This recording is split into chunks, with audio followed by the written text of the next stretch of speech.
नमस्कार, आप देख रहे हैं गुड इवनिंग न्यूज और आपके साथ मैं हूं शताब्दी शर्मा। और आइए अब एक नजर डालते हैं मध्य प्रदेश की कुछ खास खबरों पर। सीएम शिवराज सिंह से मिलने उनके निवास पहुंचे ओलंपिक पदक विजेता विवेक सागर। सीएम ने विवेक को बधाई देकर किया अभिनंदन। विवेक को शॉल ओढ़ाकर और मिठाई खिलाकर किया स्वागत। नगरीय विकास और आवास मंत्री भूपेंद्र सिंह का बयान, कहा ओबीसी वर्ग को 27% आरक्षण दिलाने पर जोर। सरकार द्वारा किए जा रहे सारे प्रयास 27% आरक्षण दिलाने के लिए तय होगी रणनीति। देखिए, भारतीय जनता पार्टी की हमारी सरकार और माननीय मुख्यमंत्री जी, जब से माननीय शिवराज जी मुख्यमंत्री बने हैं तब से लगातार पिछड़े वर्ग के कल्याण की अनेक योजनाएं उन्होंने मध्य प्रदेश में प्रारंभ की है। और माननीय शिवराज जी का लगातार ये प्रयास है कि हमारा पिछड़ा वर्ग का जो 27% का आरक्षण है वो आरक्षण पिछड़ा वर्ग को मिले। इसको लेकर सरकार के स्तर पर हम लोग सारे प्रयास कर रहे हैं। और इसी संबंध में आज जो हमारे पिछड़ा वर्ग के माननीय विधायक हैं, मंत्री हैं, जो लोग भोपाल में उपलब्ध हैं, वैसे तो बहुत बड़ी संख्या है, तो उनके साथ माननीय मुख्यमंत्री जी बैठेंगे और पिछड़ा वर्ग के कल्याण के लिए और पिछड़ा वर्ग को 27% आरक्षण मिले, इसके लिए और हम लोग क्या क्या प्रयास कर सकते हैं, इस पर आज चर्चा होगी। और उस चर्चा में जो भी आगे के कार्यक्रम तय होंगे वो चर्चा के बाद आपकी जानकारी में आएंगे। और उस आधार पर मुख्य रूप से आज इसके लिए बैठक है। कांग्रेस की संभागवार प्रेस कॉन्फ्रेंस में मंत्री भूपेंद्र सिंह ने कसा तंज, कहा गलती को छुपाने के प्रयास कर रही कांग्रेस नहीं मिलेगा कांग्रेस को इसका कोई फायदा। कांग्रेस की प्रेस कॉन्फ्रेंस के बाद जनता के बीच स्थिति स्पष्ट करेगी बीजेपी। देखिए, कांग्रेस को इस बात का एहसास हो गया है कि उनसे गलती हुई है और वो गलती को कैसे ठीक करे। जनता में जो मैसेज गया है वो कांग्रेस के खिलाफ गया हुआ है। विपक्ष का हमेशा ये जिम्मेदारी होती है, विपक्ष की कोशिश हमेशा ये होती है कि अधिकतम विधानसभा चले, जिससे कि जो प्रदेश के ज्वलंत मुद्दे हैं उन पर विधानसभा में चर्चा हो सके।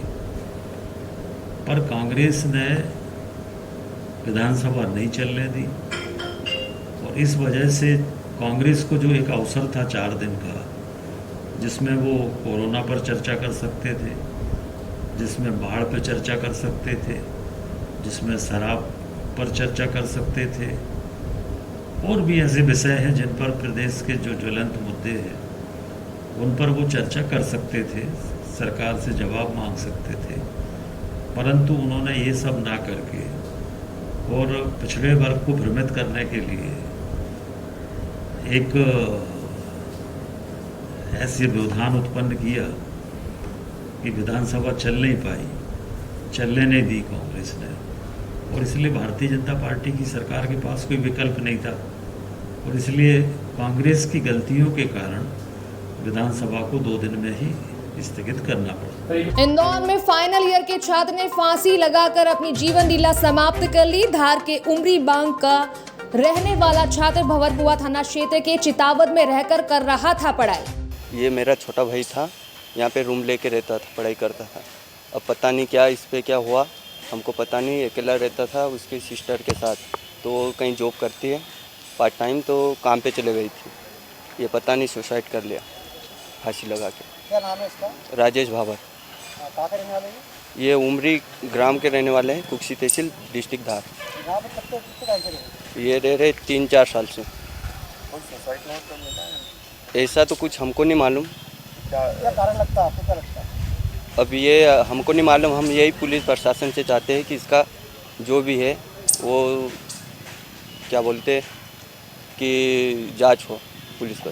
आपकी वो बातचीत हुई थी जिसमें कभी बताया था? नहीं, ऐसा तो कुछ नहीं बताया। ऐसा होता तो फिर हम ऐसा होने नहीं देते। तो क्या लगता है ट्रेन पर्सन वगैरह को लगता है क्या? अब पता नहीं, इतना नहीं पता ना। कभी पता है नहीं, ऐसा नहीं पता, परिवार को नहीं पता। या अब जिनके साथ होता था उनको कभी पता शेयर की? नहीं, अगर ऐसा होता तो वो भी बता देते घर कि ये समस्या है। क्या पढ़ाई कर रहा था? ये अभी बैचलर चल रहा था इसका, BA। कुछ कर्जा वर्जा तो नहीं, ऐसा कुछ नहीं, ऐसा तो पता नहीं। आपका नाम? मेरा नाम अनिल भावर है, आपका लगता है? उनका बड़ा भाई।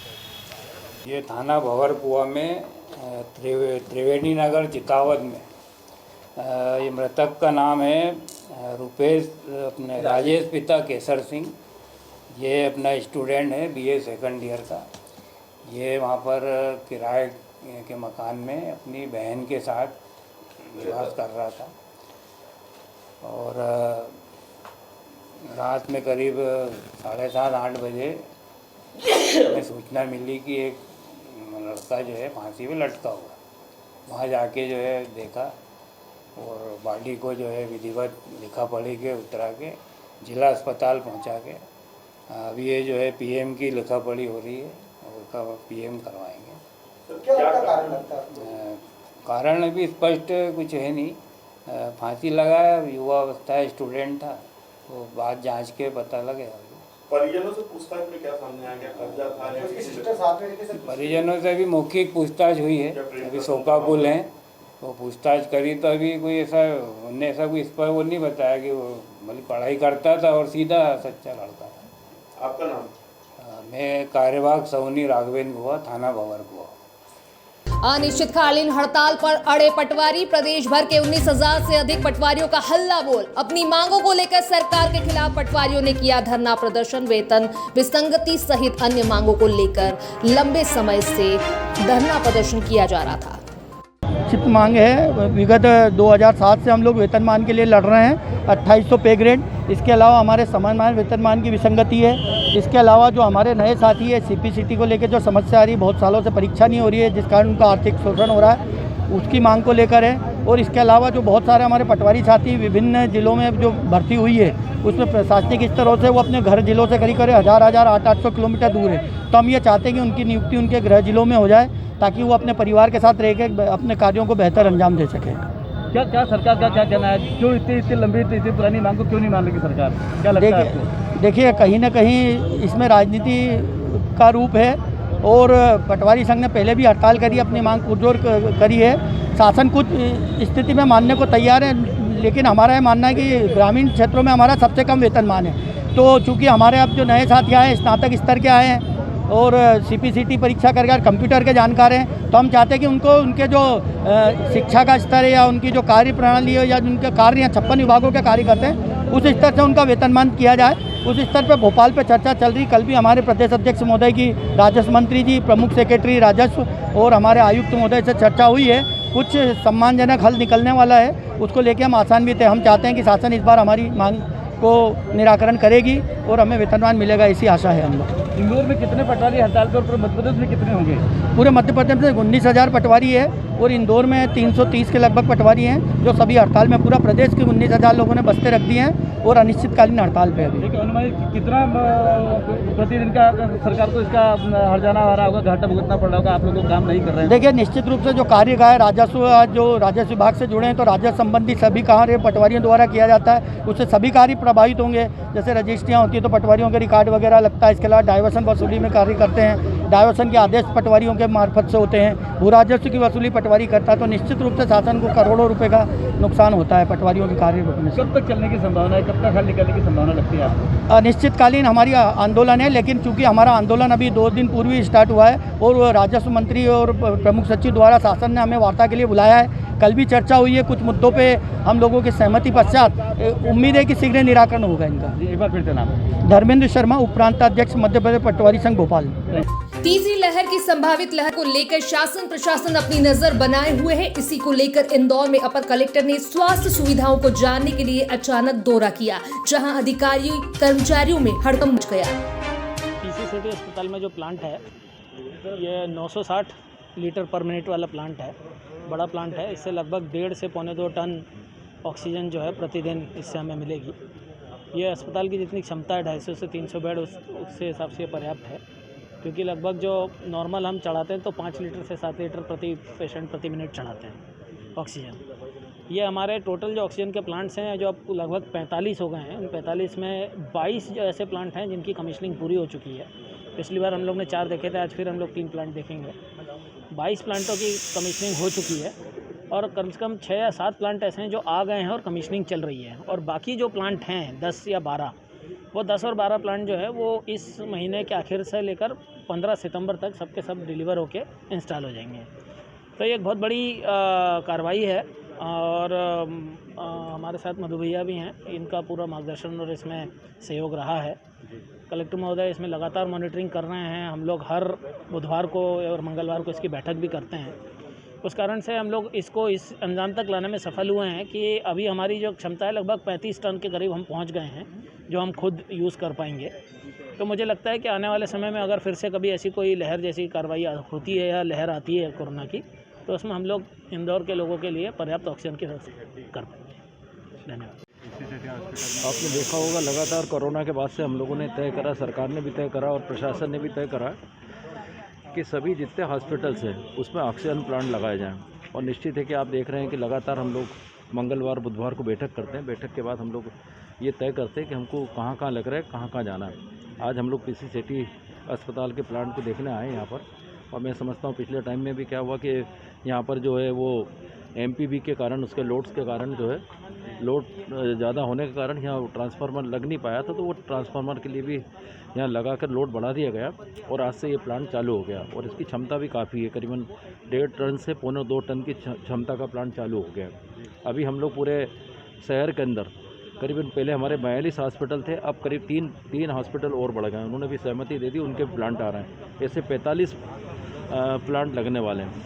और मैं समझता हूँ कि 38-35 टन मतलब जो गैस है अभी बनने लग गई है, और जब पूरे जो हमारे अगले महीने तक ये चालू हो जाएंगे पूरे 45, तो मैं समझता हूँ 70 टन गैस हमको मतलब यहाँ से इंदौर में हॉस्पिटल के अंदर मिलने लग जाएगी। आपने देखा होगा जब पीक टाइम था तो उसमें 135 टन अधिक से अधिक जो था, तो 135 टन हमको ऑक्सीजन लग रही थी।